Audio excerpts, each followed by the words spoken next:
Un cordial saludo. Mi nombre es Diego Esteban Aguirre Zapata. Pertenezco a la gran familia unadista. Me encuentro matriculado en la UDR Valles del Guamués, zona sur, y estoy cursando el quinto semestre del programa Licenciatura en Filosofía. En esta oportunidad me acompaña la grata presencia del profesor Rafael Ángel Hurtado Arias, a quien de antemano agradezco su tiempo para la realización de esta entrevista para el curso de didáctica. Profe Rafael, bienvenido. Muchas gracias, Diego. Cordial saludo.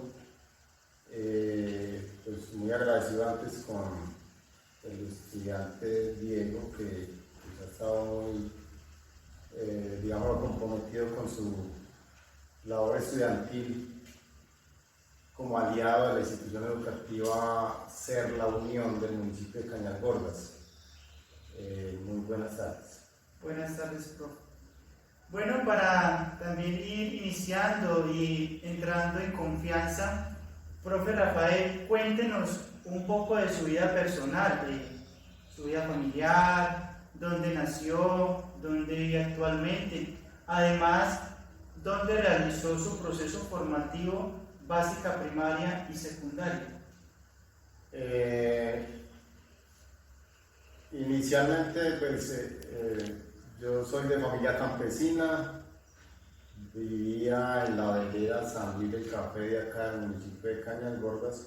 Allá en la escuela rural de dicha vereda hice mis estudios primarios, eso hace ya unos años. Seguidamente pasé a hacer estudios en básica secundaria y me desplacé al municipio de Cañas-Gordas, la zona urbana. Como era un poco complicado, eso fue en el año 87, 1987, 1988 más o menos. En ese entonces aún era muy complicado las vías de acceso a las veredas, no existían carreteras como ahora, eran caminos de herradura. Entonces, debido a eso, y también por las condiciones económicas, de las alternativas para estudiar, la más viable en ese entonces era el seminario San Pío X, que era un internado.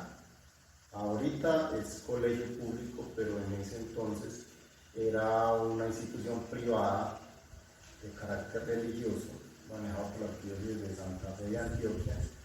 Y tomé como alternativa, o tomaron mis padres, que fueron quienes me matricularon y me ayudaron pues a continuar con los estudios, como interno en el seminario. Allá terminé toda mi secundaria en el año de 1993. En este momento vivo en el municipio, en la zona urbana de acá de Cañas-Gordas. Pues a partir desde que empecé a estudiar en mi secundaria, pues tocó radicarnos en la zona urbana. Entonces ahí he estado viviendo hasta el día de hoy que me encuentro laborando en esta sede. Sí. Profe, tenemos algo en común, también somos del campo. También realicé mi secundaria en el Colegio San Pío X. ¿Sí? Profe, a usted, por ejemplo, ¿qué le inspiró o cómo nació su vocación de servicio docente, ese servicio educativo que ha prestado durante tantos años? Precisamente estando en el seminario San Pío, recuerdo que por allá en el grado noveno tenía dentro, digámoslo como entre la vocación de servicio de los seminaristas era la catequesis. Entonces en el grado noveno ya nos desplazábamos a la parroquia San Carlos y los días sábados en las horas de la tarde pues, hacíamos esa labor bonita de catequizar, preparar a los niños para las primeras comuniones.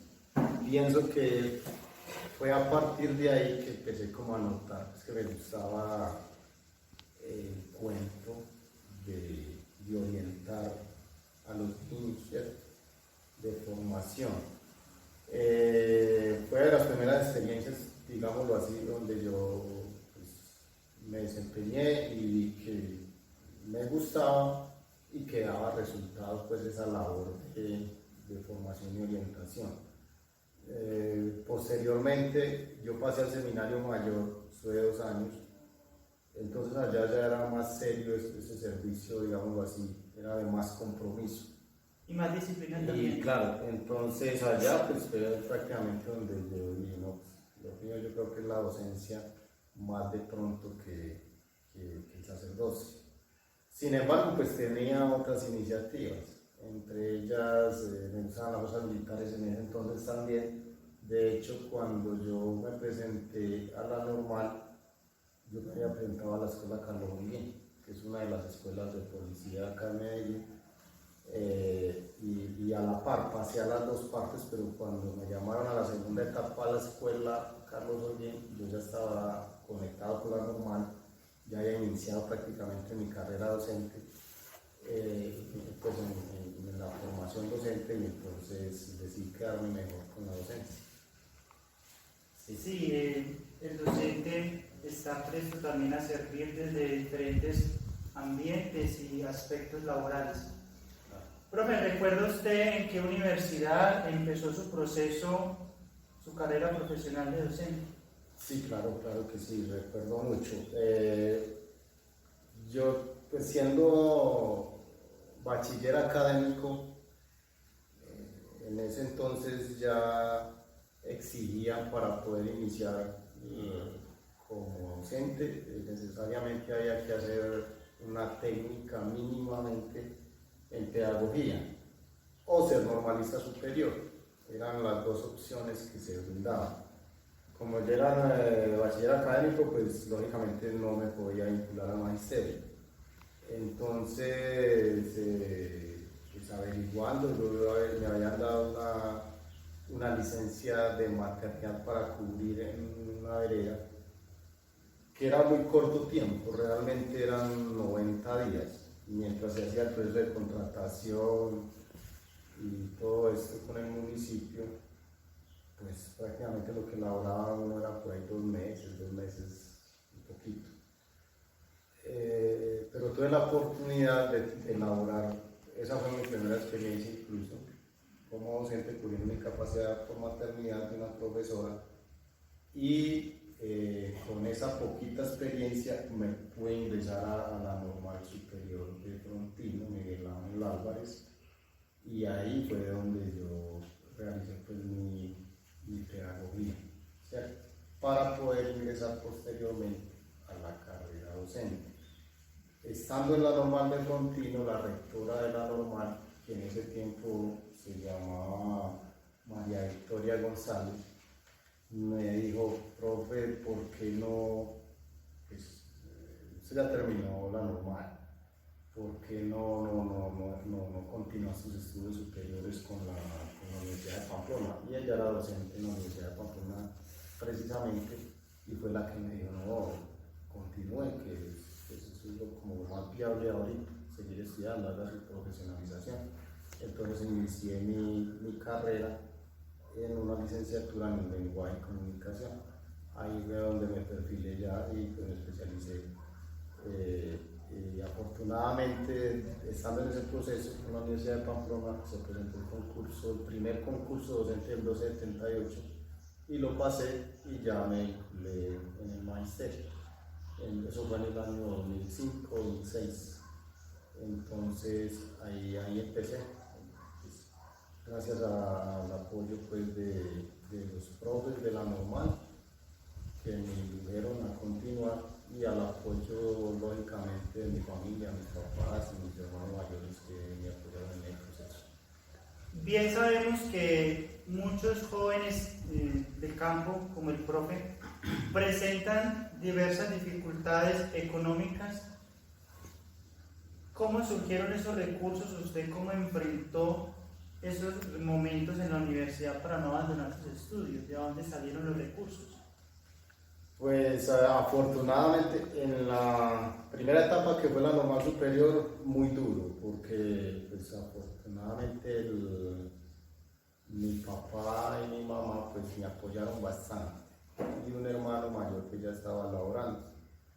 pues me apoyaron muchísimo, pero sí no deja de ser difícil. La estadía allá, había que estudiar jueves, viernes, sábado y domingo, entonces era complicada la estadía, había que pues tener al menos un poquito de capital para poder sostenerse, y aparte de eso había que pagar una mensualidad allá, entonces era complicado. Sino que estando en la normal, por allá en mitad de ese proceso,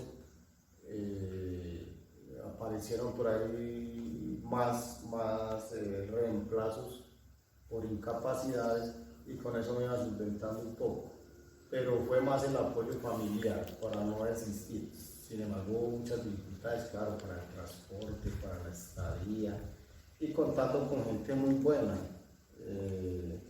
pues familiares, los mismos profes de allá de la normal, compañeros que ya se iban haciendo más allegados a uno y le tiraban la mano, entonces le decían a uno, no, pues nosotros pues no te preocupes, si no te puedes ir, pues te quedas en mi casa. Y así, entonces uno como en el camino va encontrando, pero dificultades, claro, bastantes, económicas muchas, pero yo creo que en la vida, mientras uno quiera y tenga la voluntad, uno puede superarse. Es verdad, profe, cuando nosotros empezamos un proyecto y vemos ciertas dificultades que se van presentando en el camino, como usted mismo lo dice, no falta la persona o las personas de que te prestan la mano, claro, para apoyarte, para conducir, para guiar, ¿sí? Profe, ¿recuerda usted alguna anécdota o un momento difícil, el más difícil en su proceso formativo? En la universidad. Sí. Pues precisamente por lo económico. Alguna vez el hermano mayor había dejado una moto para que nosotros somos 4 hermanos. Está el mayor, otro que es docente también. Él estaba aprendiendo, entonces pues por la misma dificultad del transporte, él me dijo, no te vas a venir, que yo te voy a ir a recoger. Y yo ya estaba casi que en el bus. ¿Qué pasaría? Entonces, viniendo, pues veníamos muy contentos porque él ya estaba pues empezando a coger la moto. Uy, nos metimos mega caída. Que yo dije, no, entonces, a raíz del accidente, porque sí, nos estábamos apoyando las rodillas y todo eso. Y me tocó faltar tres veces a clase, porque claro, me capacitaron con un mes. Entonces ya me salió más caro el caldo que luego no era la intención, pero bueno, ya no, la letra era muy comprensible, le mandaba los trabajos escritos con otro compañero pues que era académico conmigo, y sí, pero entonces yo decía, pues eso es parte del proceso, vamos a esperar a ver, pero sí, fue eso como lo que me pasó, aparte pues de muchas cosas que uno vivía ya hacer. No sé si puedo anexar otra anécdota, y fue cuando me iba a presentar. Cuando me iba a presentar a la normal, exigían un cierto tiempo de experiencia. Recuerdo que mínimo eran como 6 meses. Yo había trabajado como 5 meses con 10 días y lógicamente tenían que ser certificados. Cuando estábamos haciendo la fila, el cupo era limitado para ese grupo porque era el primer grupo de acá, de bachilleres académicos que nos presentábamos a la normal del ciclo complementario, que era como una técnica, algo así en pedagogía. Solamente se la permitían a los normalistas que ya llevaban sus espacios de noveno o habían hecho todas sus normales de sexto. Nosotros éramos académicos, entonces había muchísima gente para presentarse. Y yo recuerdo que empezaron a sacar de la fila. Antes de llegar al aula donde se hacía la entrevista inicial, empezaban a salir. Yo dije, me cogió como el nerviosismo y dije, uy, no, yo me voy a retirar. Yo creo que es que la experiencia no está. Entonces cuando iba casi que ya iba a salir, el profe me dijo, ¿usted por qué se va? Usted no ha llegado todavía. No, dale. No, con la carpeta. No, espere, yo volví y me a ingresar a la fila con mi carpetica y con mi experiencia.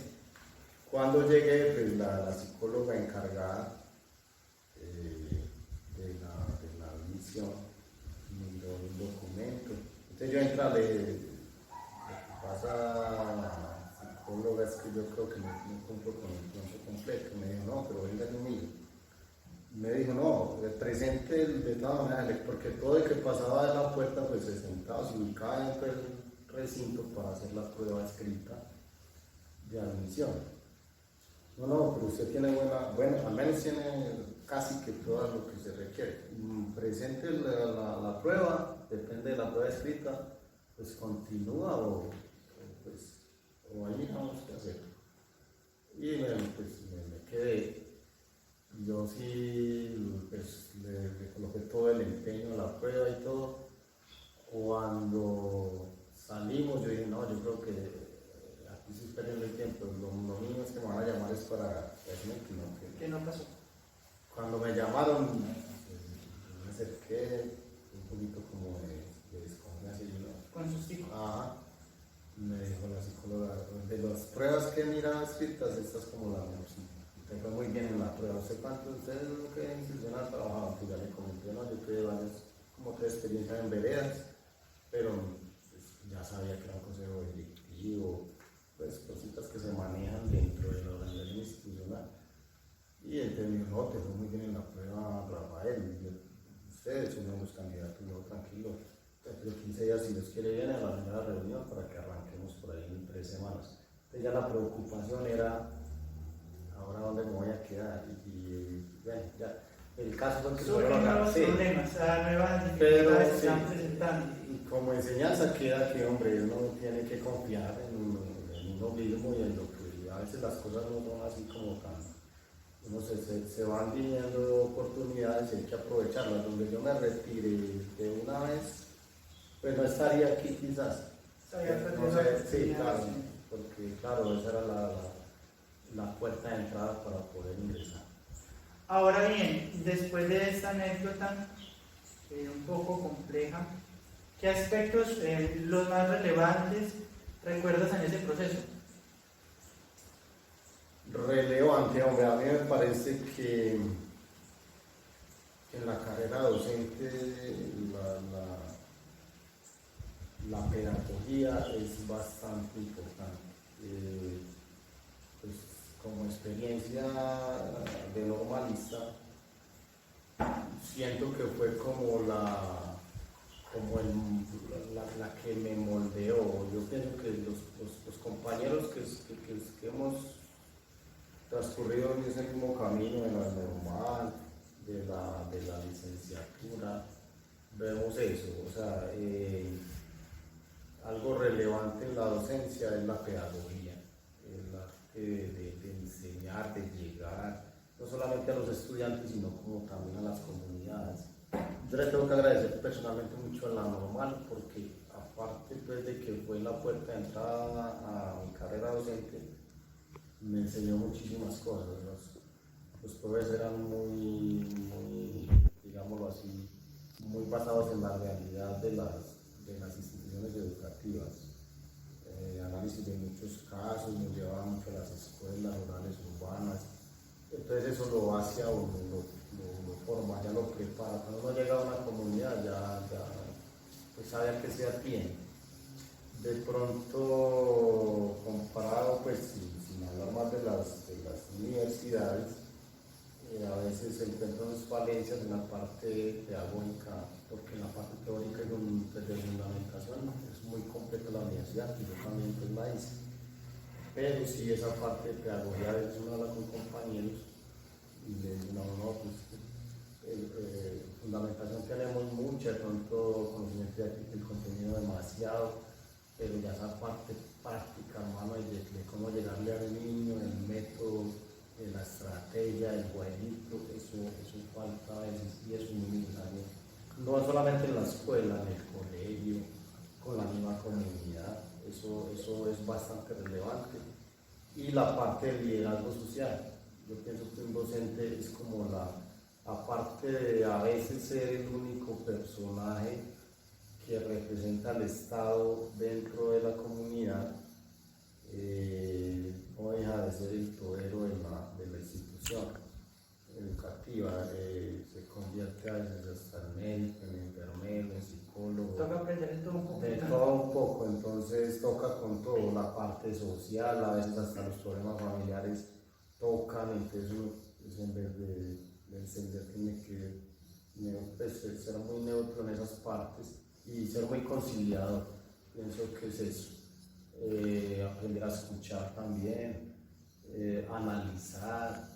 De hecho, yo pienso que en todas las escuelas y colegios existe mucha problemática social que los niños traen desde las casas y uno pues tiene que aprender a analizar todo eso, los comportamientos de los mismos niños, las rebeldías, todo eso pues hace parte de la práctica, pero también tiene uno que ser muy, digamos, muy profesional en eso, ¿cierto? Analizar, no convertirse pues en el psicólogo el que te va a formular o a dar diagnósticos, pero sí desde la práctica, desde lo que le corresponde, al menos hacer análisis, diagnósticos y orientar a esos niños y a esos padres de familia como para que, pues, que la vida es formarse de manera integral. Entonces es eso. Y sí, de eso todo se aprende desde la práctica, pero cuando uno llega ya trae unas bases muy fundamentadas para desempeñarse. Después de que usted, profe Rafael, obtuvo su título profesional, cuéntenos acerca de esa primera experiencia en un colegio o en una institución durante su carrera profesional. A ver, la primera experiencia como docente, como les digo, fue cubrir una incapacidad. Yo pues, no había hecho todavía ninguna especialización ni estudios pedagógicos, ya no era bachiller académico. Difícil porque uno pues, estaba apenas prácticamente enfrentándose a este mundo de la pedagogía, muy duro. Pero ya la primera experiencia después de salir de la normal me correspondió en una escuela llamada Ser Santa Bárbara, acá mismo en el municipio de Cañas Gordas. Yo me presenté al concurso recién salido de la normal y lo superé. Pues desafortunadamente yo pedí una escuela que cerraron en ese entonces, que era acá cerca, muy vecina, incluso acá donde estoy ahorita, y la cerraron. Entonces me correspondió otra vereda que se llama Santa Bárbara, con 42 estudiantes en primaria, y en ese año crearon una estrategia de enseñanza en secundaria que se llama postprimaria. En ese tiempo se llamaba telesecundaria.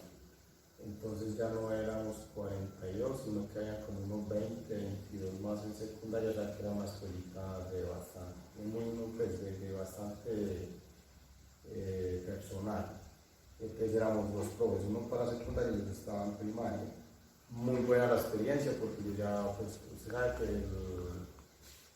la estabilidad laboral es muy importante, yo ya llegaba muy a lo que iba, ya sabía pues que tenía su plaza definida, porque en ese entonces las plazas cuando eran por de prestación de servicio, eran muy inestables. Los cambiaban con frecuencia. Exacto, ya se le acaba, por ejemplo, usted trabaja 3 meses acá, a usted se le acaba el contrato, se va para otro lado, y entonces el proceso era muy difícil porque no había continuidad. Ya cuando uno llegaba vinculado ya era diferente porque sabíamos que ya tenía sus 5 grados, sus 5 grupos, comunidad ya establecida, y ya podía empezar un proceso y continuarlo pues, hasta mucho tiempo. Entonces eso le abordaba también a uno más confianza y de pronto más compromiso. En esa escuela yo duré 5 años, entonces ya pues alcanzamos a graduar los niños que empezaron en primero, preescolar, y en secundaria pues ya pasaban de noveno al colegio, a ser 10º y 11. Entonces era muy gratificante la experiencia, ya más, digámoslo así, bastante sentido de pertenencia con las comunidades, más reconocimiento a la comunidad y todo eso, entonces eso es importante. Cuando uno conoce una comunidad, sus necesidades, ya como que entra a hacer un trabajo mucho más efectivo. Profe, para prestar un servicio educativo, en este caso docente, se requieren algunas características. Cuéntenos algunas características que se le vengan a la mente que considere usted importantes para un docente en la actualidad. Claro que sí, ahorita con la era de la tecnología, por ejemplo, pienso que un docente pues, debe ser muy innovador, tener mucha, digámoslo así, un hábito de estudio continuo para poder estar actualizando, ser un líder, porque ahorita pues por los medios de comunicación y todo lo que nos viene, el desarrollo cada vez es más avanzado, las herramientas tecnológicas cada vez son mejores, más avanzadas también, entonces hay que ir a la par con todos esos avances. Es un docente que quiera pues marcar como huella, pienso yo que debe ser innovador, líder, creativo, aparte pues de utilizar muy bien los recursos, no solo tecnológicos, todos los recursos que le presenten. Cuando hablamos de recursos hablamos de materiales educativos, todo lo que encuentre a su alrededor, incluyendo materiales del medio, ¿cierto? Y aprovechar hasta la misma cultura, inclusive donde está, para tomarla a favor, para poder hacer pues o al menos iniciar procesos que le favorezcan en las etapas de formación de los niños y de las mismas comunidades. Profe Rafael, ¿cuántos años lleva usted de docente y recuerda en qué escuelas o instituciones ha estado, los nombres como tal? Sí, yo en este momento estoy cumpliendo, lo que pasa es que nosotros tuvimos una etapa donde trabajamos por contrato, por contratación. Sí. Yo empecé en el cuento de la educación más o menos en el año 2001, pero por orden de prestación de servicios que en ese tiempo se llamaban el tipo de contratación, eran contraticos de 3 meses.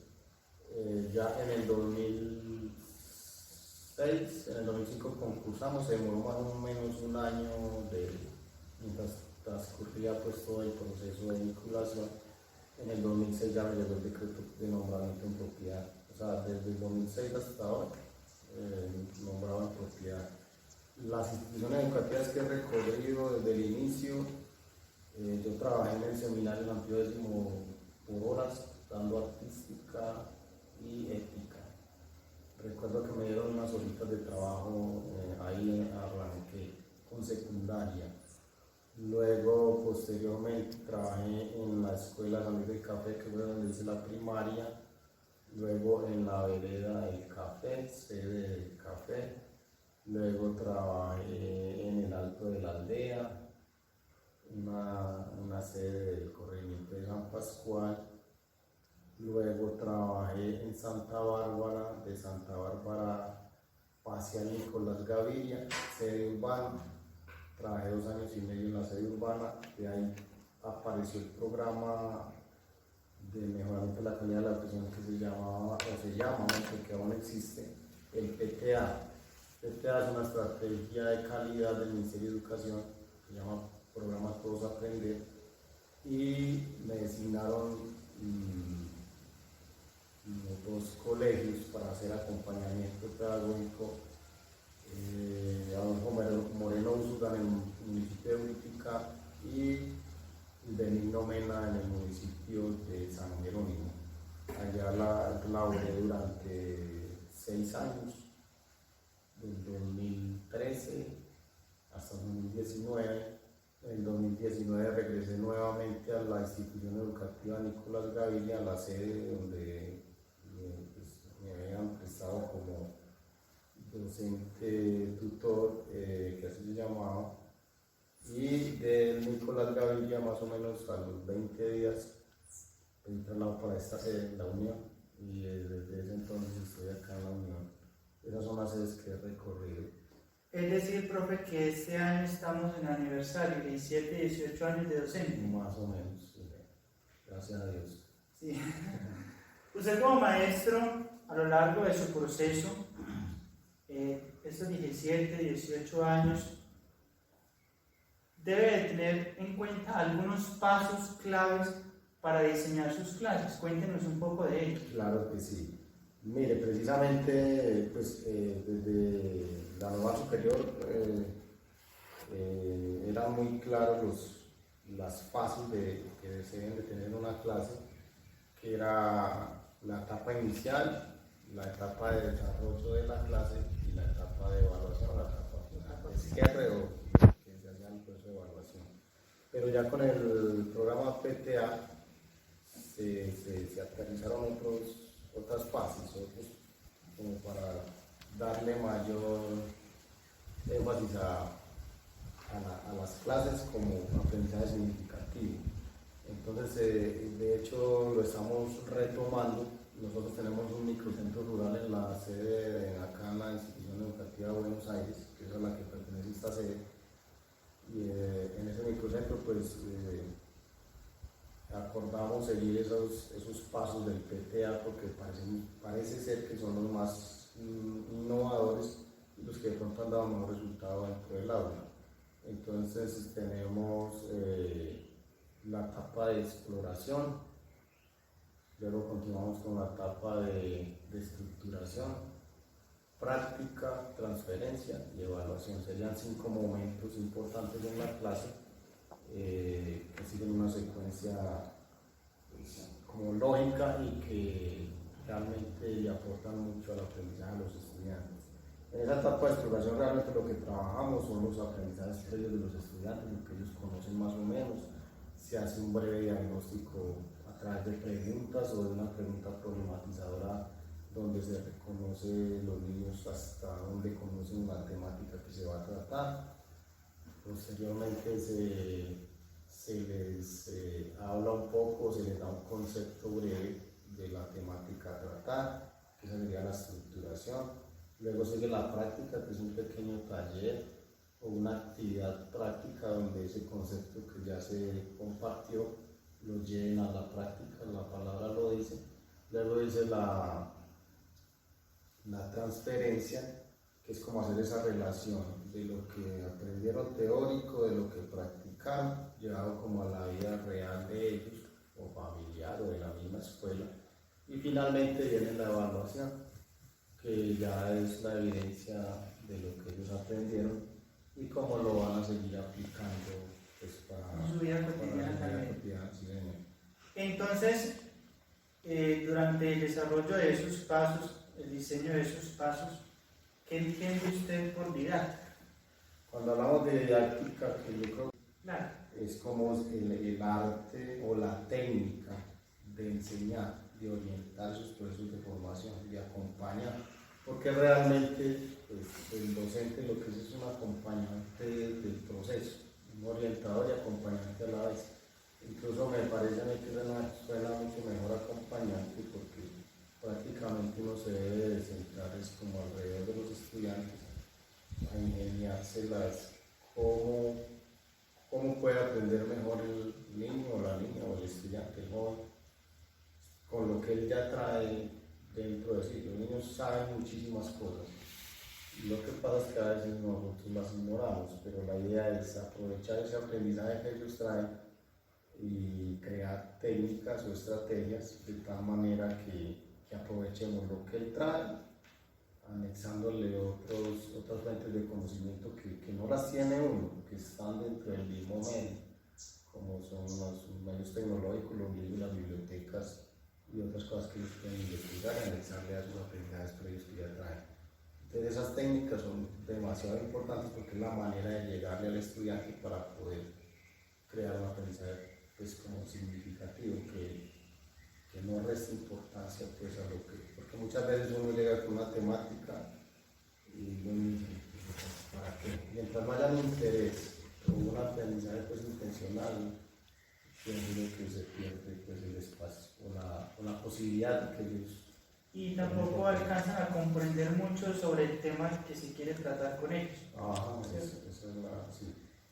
¿Qué recursos didácticos y estratégicos durante todo su proceso docente, su experiencia, utilizan o en sus clases? Pues muchos. Lo que pasa es que tenemos que tener en cuenta lo que se tiene en el medio, ¿cierto? Sí. Pues acá en el momento, y que me parece muy interesante, acá no tenemos internet en este momento, pero sí tenemos un TV.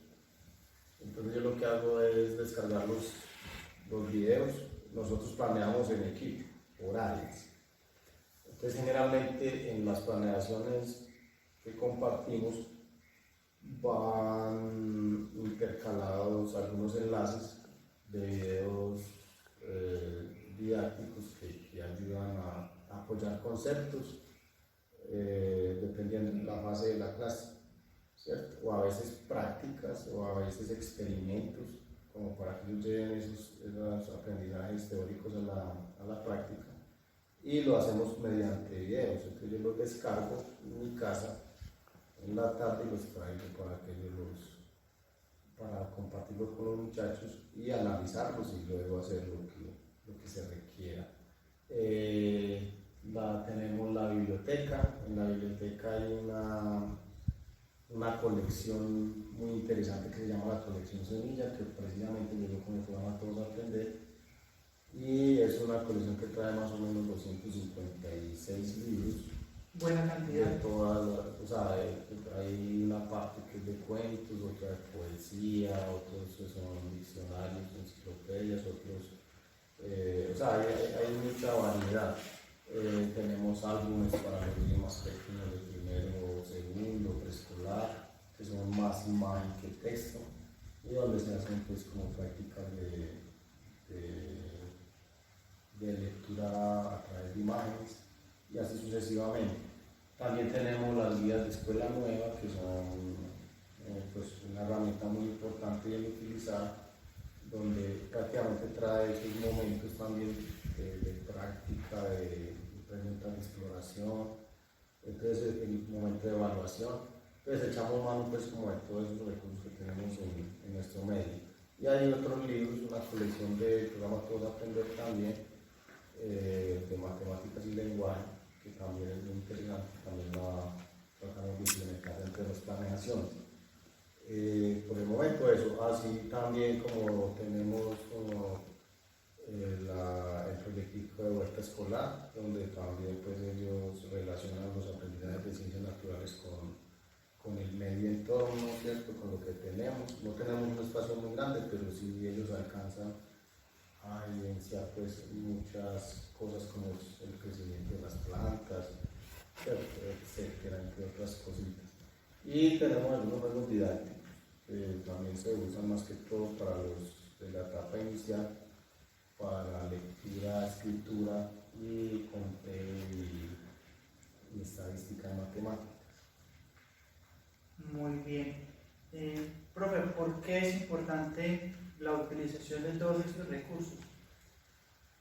Hombre, yo pienso que la educación no puede estar limitada pues a un aula de clase. De hecho, el aula debería ser todo el espacio que tienen los niños, su entorno, su familia, su casa, los trabajos que hacen los papás, todo eso es parte del aula, ¿cierto? Yo les insisto mucho a los niños en relacionar lo que ven acá con lo que tienen en sus casas.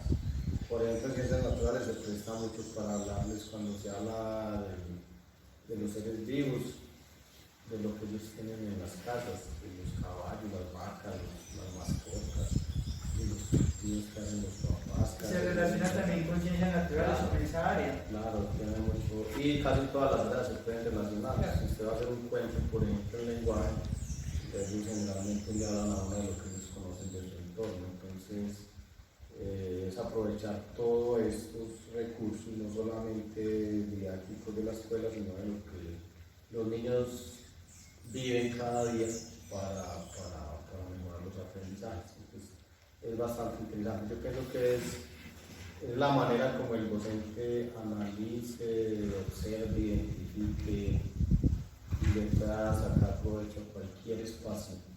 salida pedagógica, una elevada de cometas, de todo eso se puede aprender. Yo creo que los niños lo hacen con mayor gusto que estar incluso sentados al pie del tablero, que pues también es necesario, pero es la manera como de mezclar o digámoslo, de llevar eso del aula, llevarlo a la práctica en algún otro espacio del entorno escolar. Profe Rafael Ángel, ya para ir finalizando nuestra entrevista de 15 preguntas, ¿qué mensaje le darías a los jóvenes, también los adultos, que se encuentran realizando procesos de formación académicos y profesionales? Hombre, teniendo muy claro todos los cambios culturales que se dan constantemente, los avances tecnológicos que ya lo decíamos, tantas cosas que se presentan. Ahorita, por ejemplo, acabamos de pasar de una crisis del COVID-19, un espacio de 3 años que pegó bastante duro en procesos de formación y educación.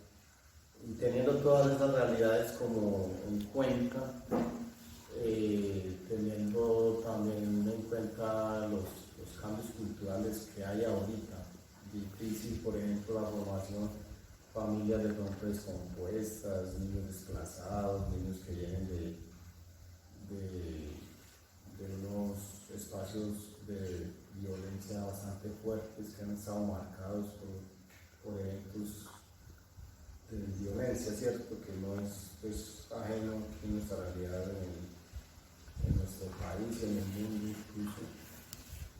Yo pensaría que para enfrentarnos de pronto a un aula y empezar una carrera docente o prepararnos para ser docentes, es muy importante lo que yo decía ahorita de las características. Tener un muy buen liderazgo, prepararnos para una cultura social difícil, ser un conciliador peso, pues, que tenga una capacidad de conciliación bastante grande,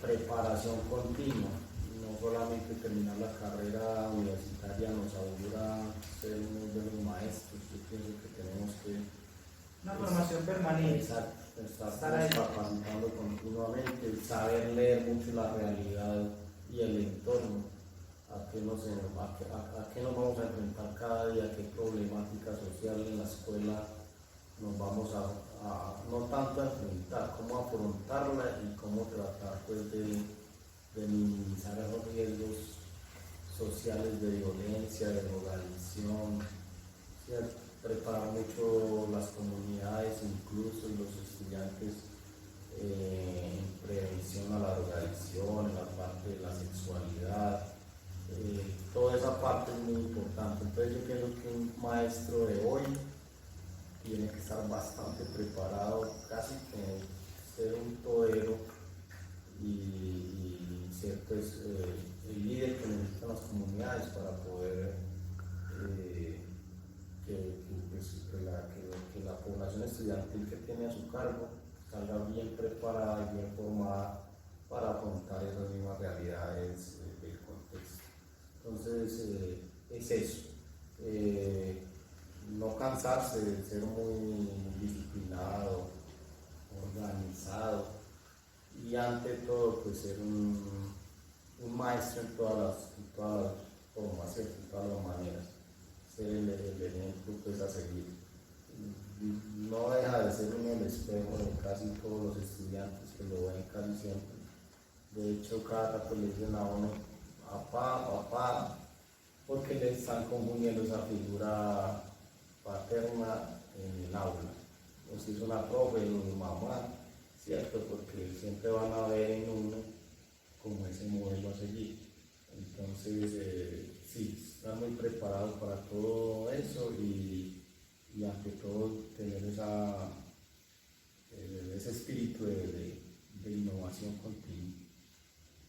Bueno, con este mensaje que da el profe Rafael Ángel Hurtado Arias para los jóvenes, los adultos que se encuentran en sus procesos formativos, también invitarlos a que sigan avanzando, sigan sirviendo, sigan innovando y sigan creciendo integralmente.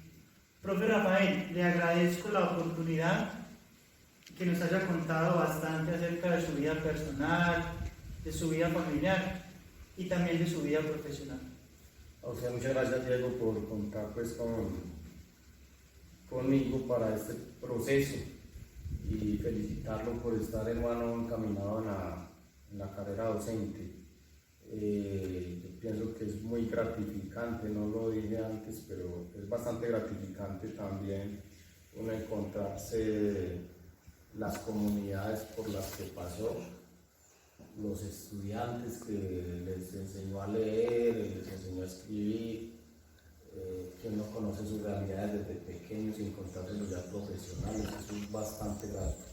Que le estén saludando, profe, yo me acuerdo cuando usted tal cosa que me enseñó a leer, que me dio el consejito, que me soportó tanto. Ajá, eso es bastante grato, o sea, yo pienso que es lo más gratificante. Ya me ha pasado varias veces.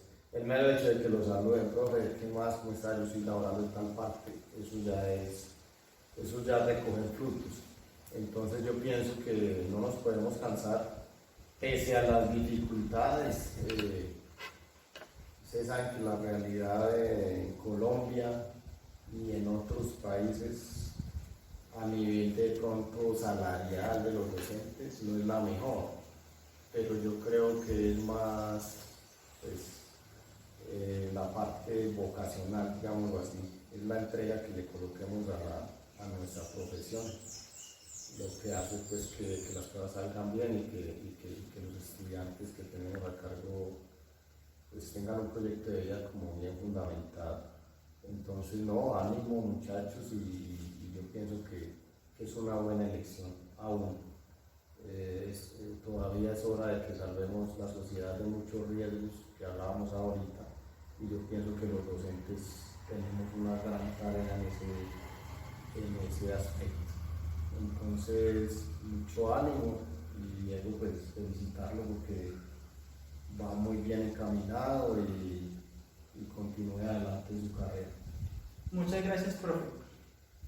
Con este mensaje que nos deja el profe Rafael Ángel, nos vemos en una próxima ocasión. Chao, chao. Hasta luego, muchas gracias. ¿Cuánto